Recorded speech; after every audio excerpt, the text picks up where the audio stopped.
Panjagutta Erram Manzil Galleria మాల్లో హృదయ విదారక ఘటన చోటు చేసుకుంది. మాల్లోని పీవీఆర్ మల్టీప్లెక్స్ యాజమాన్యం నిర్లక్ష్యం వల్ల ఓ ఉద్యోగి ప్రాణం పోయింది.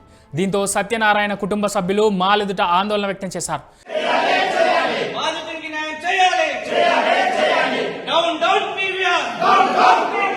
సత్యనారాయణ మరణానికి పీవీఆర్ నిర్లక్ష్యమే కారణమని ధర్నాకు కూడా దిగారు. బాధిత కుటుంబం చెబుతున్న దాని ప్రకారం పీవీఆర్ మల్టీప్లెక్స్లో సత్యనారాయణ గత కొన్నేళ్లుగా పనిచేస్తున్నారు. ఈ క్రమంలోనే సత్యనారాయణకు డ్యూటీలోనే ఛాతీ నొప్పి రావడంతో ఇంటికి వెళ్తానంటూ థియేటర్ యాజమాన్యానికి చెప్పాడట. అయితే ఇది నమ్మని యాజమాన్యం అతడిని వెళ్లొద్దని ఆదేశించిందట. దీంతో ఛాతీ నొప్పితోనే యథావిధిగా డ్యూటీ చేస్తున్న సత్యనారాయణ ఉన్నట్టుండి సినిమా ప్రొజెక్షన్ రూమ్లో కుప్పకూలి ఊపిరి విడిచాడని సత్యనారాయణ కుటుంబ సభ్యులు చెబుతున్నారు. ఆ మరణం తమ మెడకు చుట్టుకోకుండా డెడ్ బాడీని గుట్టు చప్పుడు కాకుండా ఫుట్పాత్ పై పడేశారని బంధువులు ఆరోపిస్తున్నారు.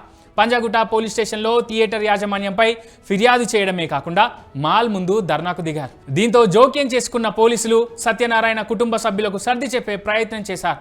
పోస్ట్ మార్టం కోసం డెడ్ బాడీని గాంధీ ఆసుపత్రికి తరలించారు.